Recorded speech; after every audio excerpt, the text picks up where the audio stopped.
মানুষ যখন মরে যায় তখন আইসা বলে, ইস লোকটা কি ভালো আসছিল, আচ্ছা 4 দিনের খাবার তো আজকের খাবারটা আমি দিব না। আরেকজন আইসা বলে কালকের খাবারটা আমি দিব না। আরেকজন এসে বলে আমি দিব না।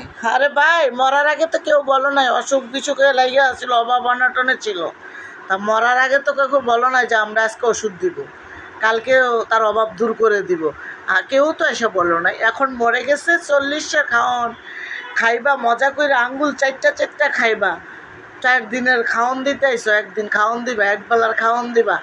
আর বেচারা খাওয়ানোর জন্য সামান্য নাপাটাও খাইতে পারতো না। মানে খাবারের এত অভাব ওনার ছিল।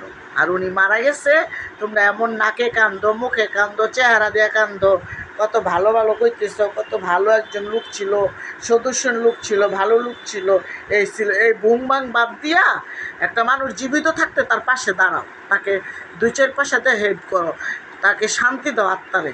আশেপাশে যারা আছো বড় বড় কথা বলো, মিষ্টি মিষ্টি কথা বলো, মরে গেলে ভালো ভালো আসছিল, তাদেরকে বলছি, তাদের উদ্দেশ্য বলছি। বাইচা থাকতে তার ওষুধপত্র কি লাগে, পাশের মানুষটা খাইছে কি না খোঁজ খবর নিবা।